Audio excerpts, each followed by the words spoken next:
Military update news: China and North Korea's greatest fear, Japan armed with lots of nuclear weapons. Japan could invest in a small arsenal of land-based missiles, each carrying one or more nuclear warheads. The missiles could be stationed in hardened silos, like the American Minuteman III, or on mobile launchers like the Russian RS-24 Yars. A Japanese ICBM would be smaller, not needing the range and fuel to reach North America. The ability to reach all of China, European Russia and the Middle East would be sufficient. It is perhaps China's greatest nightmare, a nuclear-armed Japan. Permanently anchored off the Asian mainland, bristling with nuclear weapons, a nuclear Japan would make China's security situation much more complex than it is now, and force China to revise both its nuclear doctrine and increase its nuclear arsenal. To be perfectly clear, Japan has no intention of building nuclear weapons. In fact, it has a strong aversion to nukes, having been the only country to actually be on the receiving end of a nuclear strike on its cities. Japan's strategic situation would have to grow very dire for it to undertake such a drastic and expensive option. At the same time, China has no interest in provoking Japan into building them.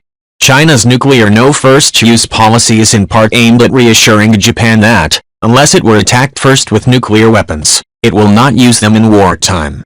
Japan has no nukes, therefore, if China holds to its word, Japan should be reassured.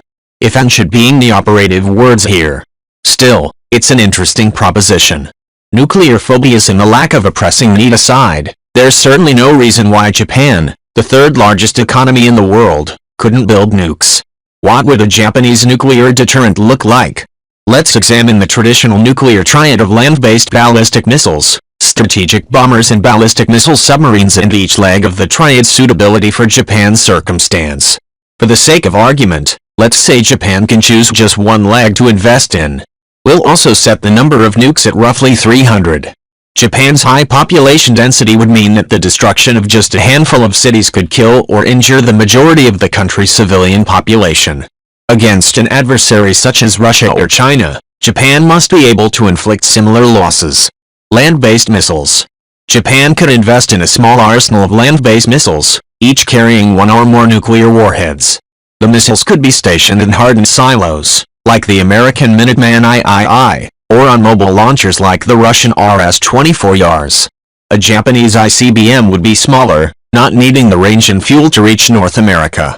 The ability to reach all of China, European Russia and the Middle East would be sufficient. Eventually, Japan might settle on a force of 100 intermediate-range ballistic missiles, each equipped with 3 100-kiloton warheads. The missiles could be based in hardened silos in eastern Hokkaido, Japan's northernmost island, or moved around on mobile launchers. This is the least survivable of the three ideas. Japan's close proximity to China means that in the event of a nuclear attack from the latter it would need to have a launch-on-warning doctrine to ensure the missiles survived. That would considerably increase the possibility of accidental nuclear war, as a hardware or software malfunction in Japan's early warning system could be incorrectly interpreted as an attack. Geography makes land basing even less attractive. Japan's high population density makes it impossible to find a location for 100 missile silos that would invite terrible collateral damage in the event of attack. Even basing them in remote places like the northern island of Hokkaido would incur needless risk. Mobile launchers would be far too large and heavy to travel Japan's road network, unless a separate track were built somewhere. Even that would make their positioning more predictable. Another option might be to exploit Japan's extensive rail network. Strategic bombers. Japan could build a wing of stealthy bombers to deliver cruise missiles and nuclear gravity bombs. Such an aircraft could fly nuclear penetration missions against adversaries, knocking out enemy nuclear weapons, command and control and other counter-force targets. Nuclear bombers would give Japanese strategic warfare planners the flexibility to go after multiple targets or change the targets in mid-flight. Nuclear bombers can be recalled at any point in the mission.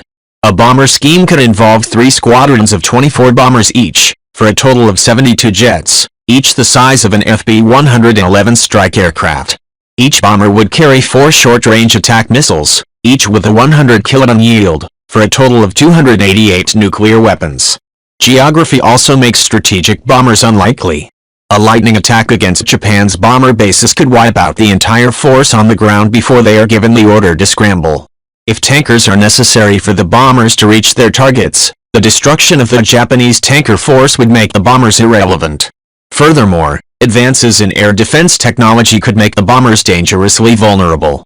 Japan could, like the U.S. Air Force's Strategic Air Command of old, maintain a force of bombers permanently in the air, but that would be expensive and require enough bombers in the air, and aerial tankers, at any one time inflict a punishing blow. The cost and complexity of standing up and maintaining such a force would be prohibitive. Ballistic missile submarines. This is the most attractive option. Ballistic missile submarines are the most survivable platform, as long as at least one were out on patrol at all times. Each Japanese bomber could just sail east of the mid-Pacific to relative safety. Any anti-submarine warfare ships and planes sent by Russia or China to hunt it would have to get past Japan itself. Japan could persuade the United States to share submarine, missile and warhead technology with it the way it does with the United Kingdom. Of the three basing schemes, the defensive nature of sea-based deterrent is probably the most likely the United States would agree to help with. Depending on the timeline, Japan could even end up funding certain parts of the Ohio replacement program, particularly the missile.